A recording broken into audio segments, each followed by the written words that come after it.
대선을 앞두고 기본소득에 대한 논의가 후보 간 공작 논쟁으로 번지고 있습니다.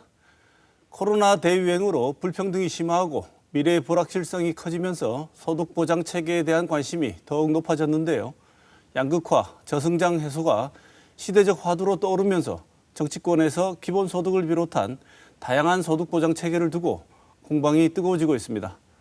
오늘 시사톡톡에서는 기본소득제에 대한 주요 쟁점을 살펴보는 시간을 마련했습니다. 먼저 오늘 모신 두 분 패널 소개하겠습니다.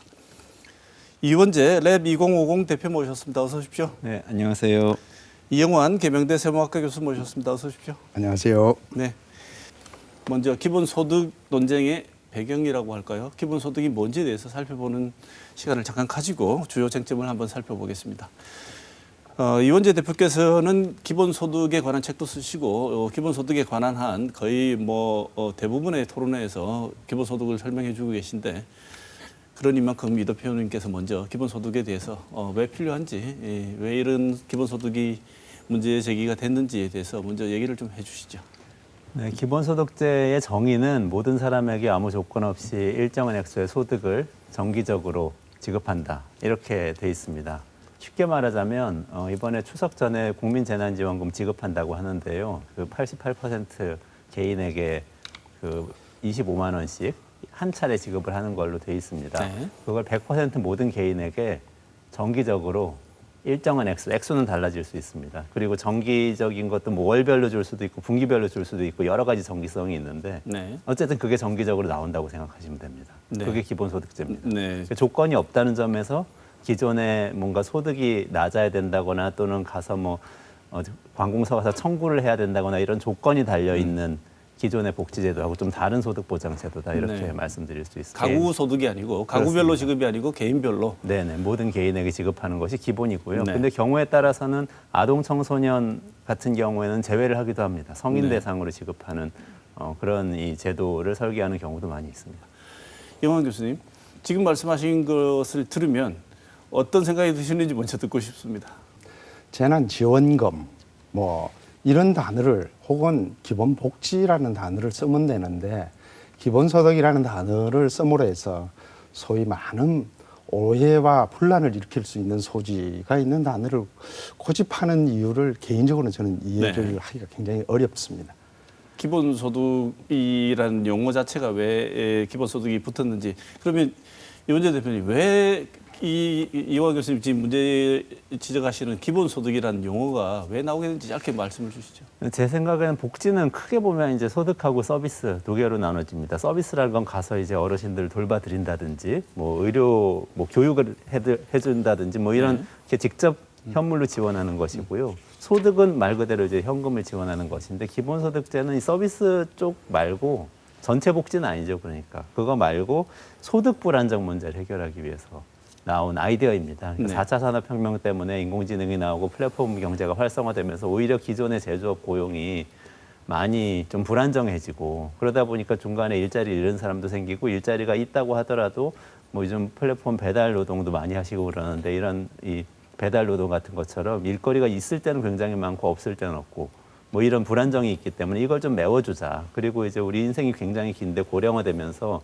일을 완전히 하지도 않고 그렇다고 해서 완전히 쉬지도 않고 조금씩 일하면서 조금 버는 이런 기간도 굉장히 늘어나는데 기존의 복지제도에서는 소득 보장을 할 때 완전히 소득이 없거나 아주 하층인 경우에만 지원을 해주기 때문에 이거는 이 4차 산업혁명 시대에는 제대로 된 소득 보장이 안 된다. 네. 그래서 아예 보편적으로 기본적인 소득은 보장하자. 이게 네. 이제 기본소득제의 취지라고 할 수 자연스럽게 있습니다. 왜 기본소득이 도입되어야 하는가에 대해서 말씀해 주셨는데 사회적인 강자한테 주는 기본소득이 아니라 기본복지로 가야 되는 것인데 이걸 사회적인 강자한테도 모든 개인별로 다 주자라고 하는 게 상당히 이 기본소득이라는 단어가 조금 전에 말씀드린 대로 이데올로기와 같은 그런 성격이 굉장히 강한 논쟁이 가장 강한 거고요. 그다음에 4차 산업혁명하고 일자리 등을 이야기하는데 4차 산업혁명이 대한민국에만 있는 것도 아니고요. 그다음에 코로나19 같은 것도 대한민국에만 있는 것이 아닌데 지금 다른 나라들은 어떻게 하면은 국난을 극복을 하고 어떻게 하면 경제를 회생시킬까 이렇게 모든 사람들 포커스를 거기에 맞추고 네. 있는데 유독 우리나라만 이 기본소득을 주장을 하고 다른 나라가 안 할 때는 안 하는 이유가 있을 거다라는 거죠. 네. 실험도 다른 나라가 알겠습니다. 먼저 했고 실험해본 결과 문제가 있어서 다 그만둔 걸 왜 이렇게 어려운 시기에 와서 논리적인 결함도 있는 부분을 계속 주장하게 되는지에 대해서는 사실 저는 의구심을 굉장히 많이 네. 가지고 있습니다. 기본적으로 사회 구조가 가지고 있는 변동성에 대한 시각 차이가 좀 있으신 것 같은데 이원재 소장님 같은 경우에 이전에 안정적인 사회 구조에서의 그러니까 쉽게 말해서 부자와 가난한 자의 구분이 지금 상황에서는 앞으로 펼쳐질 구조 변동에서는 안정적이지 않다. 금방 부자도 영향을 이런 사회 구조 변동에 불확정성에 영향을 받지 않는 정말 부자는 극히 일부고 대부분의 사람이 위험에 노출되어 있다고 보시는 거잖아요. 그렇죠. 예, 대부분 위험해진다는 것이고요. 이게 지금 복지도 없고 기본소득도 없고 아무것도 없는데 지금 새롭게 복지를 시작해보자 이러면서 논의하는 게 아닙니다. 네. 이미 여러 가지 복지를 해봤는데 잘 안 되는 거죠. 네. 그래서 유럽 국가에서 많은 복지제도를 도입을 했는데요. 예를 들면 이제 그 프랑스라든지 이런 대륙 유럽 쪽에 복지제도가 있고 또 북유럽 뭐 스웨덴이라든지 이런 북유럽 쪽에 복지제도가 있고 또 영국이나 미국처럼 또 완전히 영미식 시장주의적 복지제도들이 있는데 다 지금 새로운 환경에서 어려움에 많이 봉착하고 있는 거죠. 불평등이 이제 영미식 같은 경우에는 불평등이 점점 더 커지는 문제가 생기고 그 대륙 유럽의 프랑스나 뭐 이런 국가들에서는 복지가 비효율이 너무 많이 생겨서 네. 이거는 사람들 선별하고 이러는데 행정 비용만 너무 많이 들고 관료제만 공무원들만 많이 늘어난다. 관료제만 강화된다. 이런 비판이 일면서 네. 이제 좀 바꿔보자. 그러면서 이제 기본소득제가 나온 겁니다. 근데 아직 어느 국가도 도입을 못한 것은 안 했다기보다는 제가 보기엔 못한 겁니다. 기존의 복지제도가 많이 있는 나라에서는 다 뜯어 고쳐야 되니까 이해관계자가 굉장히 많고 이걸 다 바꾸기가 어려운 것이고요. 영미권에서는 오히려 좀 논의는 활발한 편인데요. 주로 기업가들이 많이 논의를 합니다. 뭐 일론 머스크라든지 이런 인공지능 관심 있는 기업가들이 이렇게 내가 사업을 해보니까 일자리가 불안정해지는 것이 확실하기 때문에 기본소득제를 해야 한다라고 이야기를 하지만 또 영미권의 정치권도 굉장히 오랜 뿌리를 두고 있는 보수성을 갖고 있기 때문에 빨리빨리 변하지는 않고 네. 있습니다. 그렇지만 논의는 뭐 굉장히 활발하게 네. 하고 있습니다. 기본적으로 뭐 이렇게 간단하게 생각해 볼 수 있을 것 같습니다. 놀부와 흥부의 부모님이 있는데 흥부는 지금 굉장히 가난합니다. 네. 부모님은 가지고 있는 돈이 없습니다. 그런데 이 돈을 갖다가 가난한 흥부한테 지원을 해야 될까요? 뭐 흥부와 놀부한테 동시에 지원해야 될 거야. 결국은 이 선별적 복지냐, 보편적 복지냐의 차이거든요. 그래서 우리의 국력 수준이 우리보다 훨씬 더 좋은 국가들도 국력 수준이 훨씬 위에 있는 국가들도 이걸 하는데 굉장히 애로사항을 가지고 있습니다. 이제 3만 불이고 7만 불 수준의 국가들도 못하는 걸 갖다가 3만 불 수준에서 계속 모든 사람한테 골고루 나눠주겠다. 이게 뭐 이상에 가까운 거죠. 그 다음에 또 하나 이게 분명한 것은 이 기존의 복지 정책이 잘못됐고 이 전달 체계에 비효율성이 있으니까 새로운 체계로 바꿔보자라는 거고 논의의 단초는 뭐냐면 기존에 있는 복지를 어떻게 걷어낼 것인가의 논의부터 먼저 돼야 되는데 네. 그 걷어내는 것이 어려워서 각 선진국에서는 하지 못하고 있는 것을 걷어내는 논의는 하지 않고 주는 논의를 먼저 한다는 게 선후가 저는 바뀌었다라고 보고 있습니다. 네. 사실은 이 기본소득이 촉발된 게 이재명 지사가 나는 나의 트레이드 마크로 기본소득제를 실시하겠다. 이렇게 들고 나왔습니다. 그래서 그게 뭐야 도대체 이렇게 된 겁니다. 그래서 한쪽에서는 포퓰리즘이라고 얘기를 하고 한쪽에서는 새로운 어떤 복지정책의 일환이다 이렇게 얘기를 하는데 2018년에 그 국제 컨퍼런스를 기본소득 관련해서 저희 연구소에서 열었었습니다. 그때 이재명 지사도 왔었어요. 네. 그리고 뭐 다른 뭐 미국의 Y 컴비네이터 같은 이제 실리콘밸리에 있는 그런 전문가들도 왔었고 핀란드에서도 기본소득 실험하는 그 담당 연구자가 와서 같이 토론을 했었는데요. 이재명 지사 입장은 일단은 그때나 지금이나 비슷한 것 같아요. 그때도 굉장히 작은 액수의 기본소득을 모든 사람에게 주는 제도를 시행해야 된다. 네. 그래서 이재명 지사는 기본적으로는 장기적으로는 우리가 뭐 기본소득제 모든 사람이 다 정말 소득을 완전히 보장받는 사회로 갈 수도 있겠지만 행정가로서 생각해 볼 때 조금만 지원을 해줘도 도움을 받는 사람이 굉장히 많기 때문에 일단 그렇게 시작을 해두고 그 다음에 이제 상황 변화를 지켜보면서 좀 진전을 시켜나가자 이런 입장이었어요. 근데 네. 이제 저희는 사실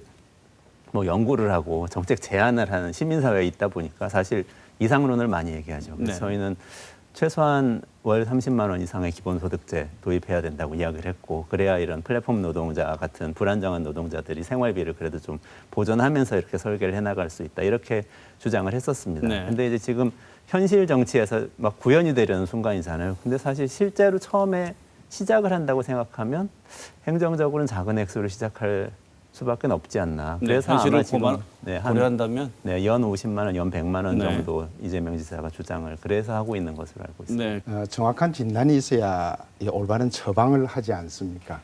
이 기본소득의 본질이 무엇인가에서 출발을 해야 된다라고 봅니다. 이게 본질이 뭐 노동 환경이나 노동자의 권리나 뭐 이런 게 있다면 이건 처음부터 논의를 하면 안 되고요. 사람이 몸이 아프면은 종합병동에 가는데 정확한 진단을 해야 되는 거거든요. 그래서 이 많은 현상, 사회 현상 중에 기본소득하고 관련해서의 논쟁은 야, 이걸 주면은 사람들의 근로의욕이 도대체 어떻게 되느냐. 그 다음에 두 번째, 이걸 주면은 기존에 있던 사회 문제가 조금 개선이 될 수 있는가에 논쟁이 포커스가 맞춰져 있습니다. 이건 논쟁을 흘려버리면은 이데올로기의 문제로 바뀌고요. 네. 이걸 주장하는 사람은 마치 뜨거운 가슴을 가지고 있는 것 같고요. 이걸 주장하지 않는 사람은 아주 차가운 가슴을 가지고 있는 것처럼 보이게 되거든요. 네. 그래서 이것은 이미 오래전에 많은 이름으로 실험이 됐고 실험의 결과 근로의욕이 감퇴된다라고 결론이 나왔고요. 네. 그다음에 사회 문제 해결이 되느냐 이게 개인별로 주다 보니까 가구가 아니라 오히려 이혼이 증가하는 사회 문제를 별로 개선시키지 못하더라라는 결론이 도달돼 있는 그런 문제입니다. 네. 그런데 아니 재원이 어느 정도 있길래 한 50만 원씩 주는 거 가지고 기본소득이라고 이야기를 하지 말고 방금 우리 사회자님이 말씀하신 대로처럼 그냥 뭐 전국민 수당, 재난지원금 하면 되지 이게 전국민 제한 없이 주는 게 좋다라고 하면은 자본주의 사회와 사회주의 체제의 논쟁 문제로 체제 문제로 또 비화가 될 수 있거든요. 굳이 그런 문제를 기존에 있는 수당이나 지원금이나 복지라고 하면 되지 왜 이걸 실험하려고 하는지 저는 도저히 이해를 할래야 할 수가 없습니다. 네. 정치인들은 선거의 표를 위해서 이렇게 주장을 할 수 있지만 어떻게 전문가들은 여기에 동의하기가 저 같은 전문가들은 특히 경제학자들은 이게 동의하기가 굉장히 어려운 문제입니다. 네. 지금 그러면 이 교수님 말씀에 따르면 복지급여, 지금 지급되고 있는 여러 가지 복지급여, 국민연금, 건강보험, 뭐 지금 우리가 설계해 놓은 사회보장 체계들이 있지 않습니까? 여기에 충돌이 일어날 거라고 말씀하시는데. 일단 수사님. 사실관계를 바로잡아야 되기 때문에 네. 사회주의 공산주의 국가들 많이 있었잖아요. 기본소득제 도입했던 나라가 있습니까? 하나도 없어요. 그렇기 때문에 사회주의하고 연결시키는 건 말도 안 되는 이야기고요. 첫 번째. 두 번째, 기본소득제 실험을 했는데 이혼이 늘어났다. 정확히 기억하시는지 모르지만 캐나다에서 했던 실험의 결과입니다. 민컴이라는 실험의 결과고 1960년대, 70년대에 많이 논의가 됐던 내용이에요. 그건 그 당시에 어떻게 나중에 해석이 되었냐면 많은 여성들이 가정폭력에 시달리고 있었어요.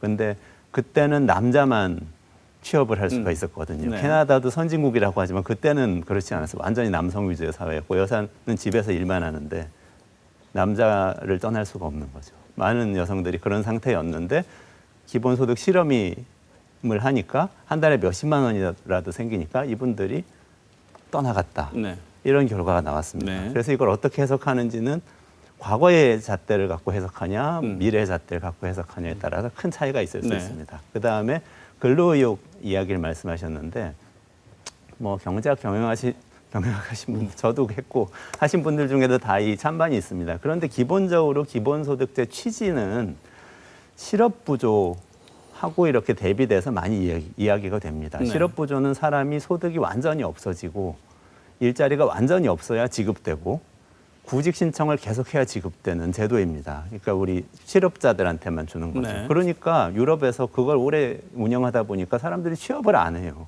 왜냐하면 취업하면 소득이 생기면 실업부조가 끊기거든요. 그러니까 네. 복지가 강화될수록 취업을 안 하는 근로의욕이 감퇴되는 그 문제가 생기는 거죠. 그걸 해결하려고 사실 고안이 된 제도 중에 하나죠. 기본소득제는 왜냐하면 취업해도 주기 때문에 소액이라도 취업을 했을 때 조금 그 받게 되는 복지 제도 때문에 생기는 불이익이 실업 부조가 끊기기 때문에 생기는 불이익이 줄어든다. 이런 것 때문에 이제 논의가 된 제도다. 이런 점을 좀 말씀을 드리고 싶습니다. 네. 지금 이 기본소득제를 하게 되면 소득 양극화를 조금 해소하고 경제 활성화를 할 수 있는 이런 소기의 두 마리의 토끼를 잡을 수 있는 가능성 어떻게 보십니까? 제가 생각하는 조금 다른 부분을 먼저 교정을 하고 수정을 하고 말씀드리겠습니다.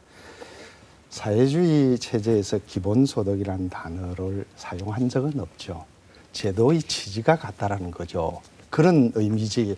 이 단어를 처음부터 저 기본소득이라는 단어는 기본복지라는 단어로 바꾸는 것이 맞다라고 했는데 기본소득이라고 하는 단어는 사회주의나 자본주의를 다 막론하고 이 지구상에서 해본 적이 없습니다. 없는 거고. 그러나 기본적인 취지가 그렇다라는 것이고 실업급여라고 말씀을 하셨는데 실업급여라면은 그러한 취지라면은 소위 네거티브 인컴 텍스 시스템이 훨씬 더 우위에 있죠. 근로하고 한다면은 그런 걸 구체적으로 이야기를 하면은 달라진다라는 거고 그 다음에 우리 사회자님이 말씀하셨던 이게 제도의 목적이 소득의 양극화를 좀 해소하는 데 도움이 되지 않느냐 도움이 된다라고 봅니다.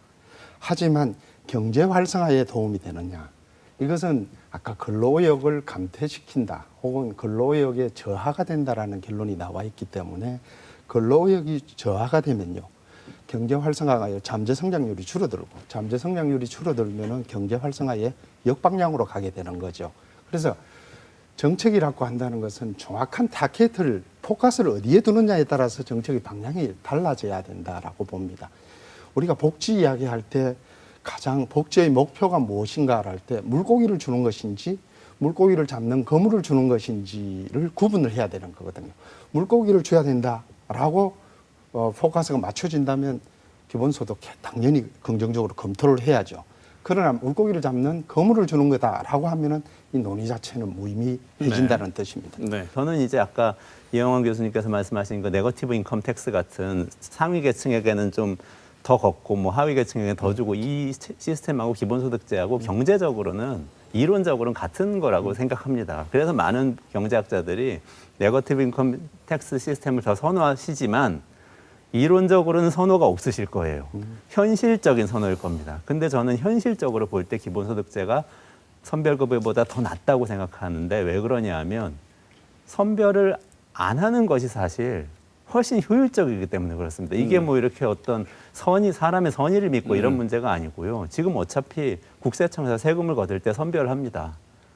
소득 많은 사람들은 소득 다 추적해가지고 세금 더 걷고 이렇게 하잖아요. 이미 네. 한쪽에서 하고 있는데 네. 지금 우리 복지 시스템이 어떠냐면 생계급여 주려고 사람들 막 찾아가지고 또 소득 선별합니다. 또 실업자 막 찾아서 선별을 합니다. 청년 찾아서 청년 중에서도 재산 있는 부모를 가진 사람 아닌 사람 선별을 하고 이 선별을 온갖 부처에서 온갖 조직을 만들어서 많은 사람들이 하고 있고 선별 당하는 사람들은 그 선별의 기준을 한번 통과해 보려고 이 서류 만들고 저 서류 만들고 막 신청해보고 여기 가보고 저기 가보고 하면서 굉장히 많은 시간을 이미 낭비하고 있는데 우리 복지가 계속 늘고 있거든요. 우리나라 복지 제도의 숫자는 세계에서 지금 가장 많습니다. 네. 근데 숫자가 계속 늘어요. 이게 네. 크기가 느는 게 아니고 이렇게 복잡해지면 나중에는 복지 예산은 예산대로 다 쓰는데 수혜자들한테 가지는 않는 이런 시스템이 돼버리기 때문에 네. 가급적이면 이렇게 단순하게 모든 사람이 예측 가능하게 나는 얼마 받는다는 것을 알고 더 벌면 더 내자. 네. 또는 뭐 내가 재산이 늘어나면 재산세를 더 내자. 그 낸 거 가지고 다 같이 분배하자. 이렇게 기본소득제를 짜는 게 선별급여의 장점도 살릴 수 있을 거다 저는 네. 그런 생각. 우리나라 국세청이 보면은 슈퍼컴퓨터가 들어오고 난 뒤에 전 세계에서 가장 최근 걷는데 효율적으로 걷고 있습니다. 그 말은 다른 말로 하면은 가장 많은 데이터를 가지고 있기 때문에 재난지원금 80% 주니 88% 주니 이거 며칠 만에 계산해냅니다. 그렇게 선별하는데 어렵지 않다라고 저는 생각을 합니다. 네.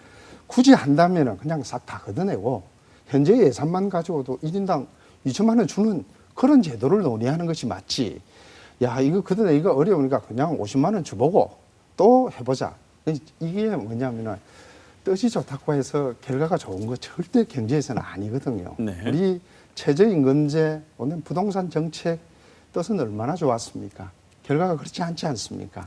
그래서 이 사회 현상을 두고는 실험이라는 단어는 굉장히 조심해서 접근을 해야 된다라고 생각이 됩니다. 네.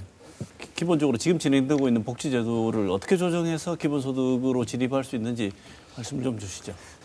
국민연금을 한번 예로 들어보겠습니다. 국민연금 1980년대 후반, 90년대 초반에 도입되고 본격화되고 점점 확대되고 이렇게 가는 과정에서 엄청나게 많은 비난을 받았습니다. 왜 그러냐면 받는 사람은 엄청 푼 돈을 받았고 내는 사람들은 계속 냈거든요. 월급에서 떼가면서. 근데 생각해 보면 당연한 거였던 거예요. 네. 왜냐하면 그때는 바로 국민연금 받게 되시는 분들은 몇 년 납부 안 하셨잖아요. 네. 2, 3년 내에 납부하고 은퇴하셨으면 10만 원, 20만 원 그렇죠. 받으시는 푼돈이죠. 네.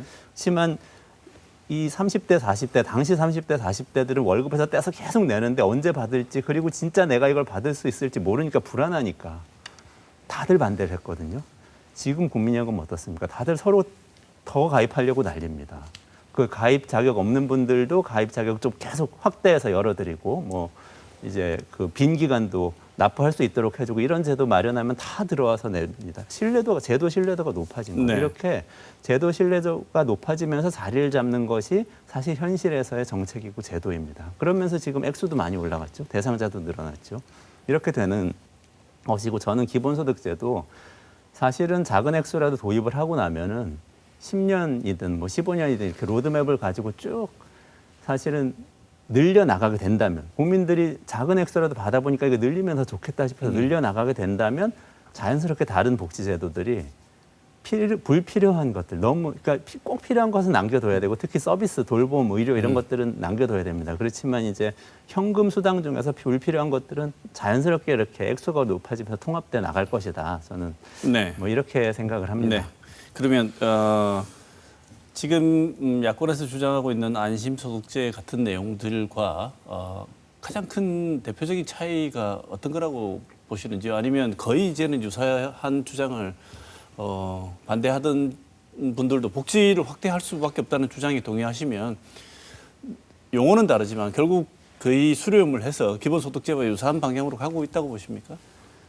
저는 안심소득제하고 기본소득제가 기본적인 취지는 비슷하다고 봅니다. 그 취지는 비슷한데 취지는 모든 사람에게 소득을 명확하게 보장해주고 내가 얼마 받는지 알 수 있게 해주자 이거거든요. 근데 이제 그걸 어떻게 구현할지 하는 방법에서 지금 뭐랄까가 좀 다릅니다. 거기에서 이제 아까 이영학 교수님께서 말씀하신 그 소득 선별을 우리가 얼마나 할 수 있냐 이게 굉장히 중요한 주제가 되는데요. 저는 국세청이 DB 갖고 있고 선별을 할 수가 있는데 이번에도 재난지원금 줄 때 88% 선별하는 거 보면 그것도 건강보험공단에서 가져다 쓰는 걸 보면은 아직까지 선별이 잘 안 되고 있는 것 같아요. 그래서 안심소득제는 촘촘하게 그 사람이 실제로 올해 얼마 벌었는지 지금 이 순간을 파악을 해야만 기능을 제대로 할 수 있는 제도거든요. 이게 내년, 내후년에 올해 소득을 파악하게 되면은 올해 돈이 없는데 내년에 소득을 보장받게 되는 이런 문제가 생겨요. 그렇기 때문에 저는 일단 초기에는 나중에 선별이 되더라도 초기에는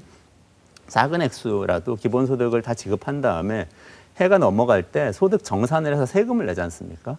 그때에 소득을 더 많이 번 분들은 세금을 더 내게 하면 됩니다. 네. 그러면 자연스럽게 결과는 안심소득제처럼 선별급여와 기본소득제 같은 보편급여가 같으면서 선별할 때 들어가는 이 굉장한 갈등과 그 비효율 이게 없어지게 되는 장점이 있다고 봅니다.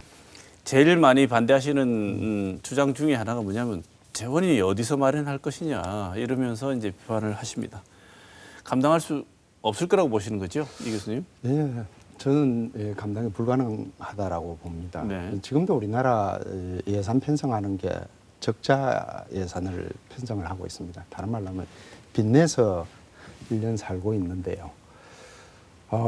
재원이 약하 기존의 복지를 걷어내고 그 재원으로 실험적이든 혹은 뭐 본격적이든 해보자. 거기는 찬성을 하지만 새로운 재원을 가지고 이걸 만든다는 건 굉장히 어렵습니다. 많은 경우 재원 마련 그러면은 지출 구조 조정, 세출 구조 조정 이야기를 하거든요. 비효율적인 부분이 있으니까 그걸 걷어내자, 뭐 이렇게 이야기를 하는데 예산 편성할 때 보면 의무 지출, 재량 지출이 있는데 사실 의무 지출이 굉장히 많아가지고요. 우리나라는 재량 지출이 얼마 되지 않습니다. 그래서 이 재량 지출이 얼마 되지 않으니까 매년 국회에서 예산 심의할 때 보면은 논의가 아주 갑론을박이 심해지는 이유가 어떻게 재량 지출을 조금 깎아가지고 자기의 쪽지 예산 한번 넣어보려고 하는데 그 룸이 별로 없다라는 네. 거죠. 그리고 또 이 재원 마련 이야기할 때 보면은 조세 부담률 이야기를 하는 사람들이 굉장히 많이 있습니다. 우리나라가 20% 초반대에 있고 OECD 평균이 한 28% 정도니까 한 8%좀 여유가 있다라고 그래서 더 거둘 수 있다라고 하는데 여기에는 소위 평균의 함정이라는 게 있어서 우리나라는 과세자 비율이 한 50% 정도밖에 안 됩니다. 네. 한 50%는 세금을 내지 않으니까 세금을 내는 사람들의 평균은 OECD 평균을 넘어갑니다. 그래서 이 세금과 관련해서는 또 이 국민들이 세금은 납부하는 것이지 국가가 징수하는 거 아니거든요. 네. 국민들이 합의를 거쳐야 되는 부분입니다. 그래서 만약에 추가적인 재원을 마련해야 된다면 지금 세금을 부담하고 있는 사람들한테 이런 취지로 내가 세금을 더 걷고자 하는데 당신은 어느 정도 부담할 의향이 있는지부터 사실 물어봐야 된다는 네. 생각이 듭니다. 네. 기존 재원의 재편입니까? 아니면 추가적인 재원을 마련해서 해야 된다는 쪽입니까? 초기에 낮은 액수의 기본소득은 기존 재원의 재편으로 어느 정도는 네. 가능하다고 봅니다. 근데 조금 액수가 높아지면 추가 재원이 필요하다고 생각이 되고요. 네. 중요하게 지금 논의되는 추가 재원들은 이런 겁니다.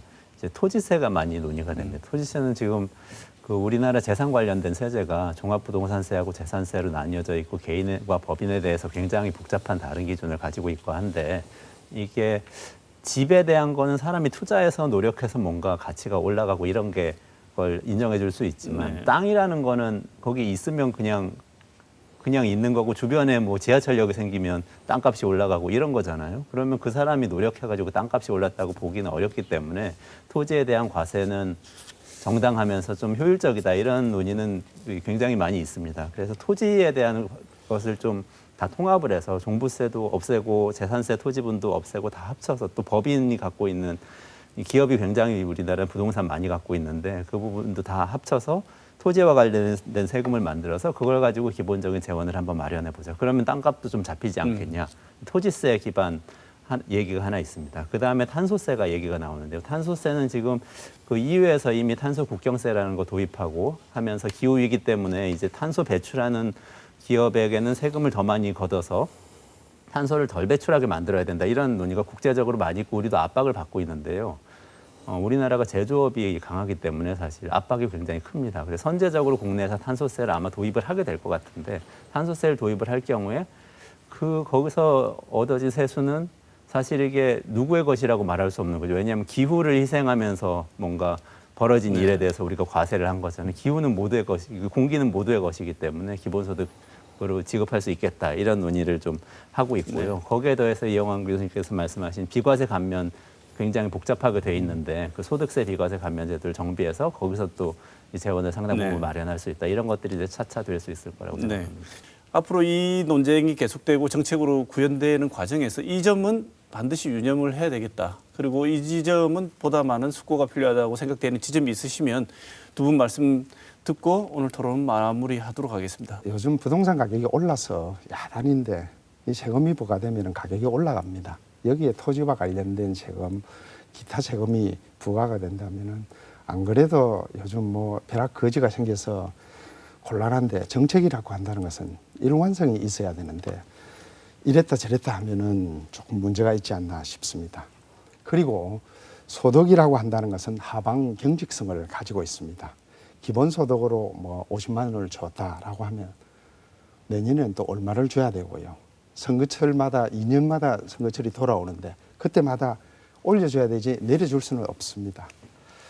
이 사회적인 합의를 한다는 게 굉장히 어려운데요. 최저임금을 두고 노사정에서 몇 명 안 되는 사람들이 나와서 그 결정하는데도 치고받고 야단입니다. 그리고 정치권도 그때 매년 주겠다고 야단입니다. 그런데 아무런 조건 없이 주게 되는 이 기본소득에 대해서 우리 정치권이 과연 이성적으로 결정을 할 수 있을까요? 저는 선거 때가 되면은 기존에 합의된 내용 저는 현재의 정치권은 지킬 자질이 없다라고 봅니다. 필요하다면 이걸 그러면 조세가 아니고 다른 방법으로 해소하는 방법도 고안해 볼 수도 있다고 생각합니다. 너무 이 재정 부담에 관련된 이 이슈가 너무 크다고 하면 우리가 뭐 국민연금을 운영하거나 다른 제도를 운영하는 것처럼 별도의 시스템을 만들어서 그 안에서 내고 받고가 가능하도록 만들 수도 있습니다. 그러니까 재정 부담 얘기를 할 때 저는 가장 이 기본소득제와 관련해서는 좀 조심해서 들어야 될 것이 나는 받는다. 모든 사람이 받기 때문에 받는 것과 내는 것 사이에 차이만 생각을 하면 된다. 이렇게 좀 생각을 하면 좋겠다 이렇게 생각합니다.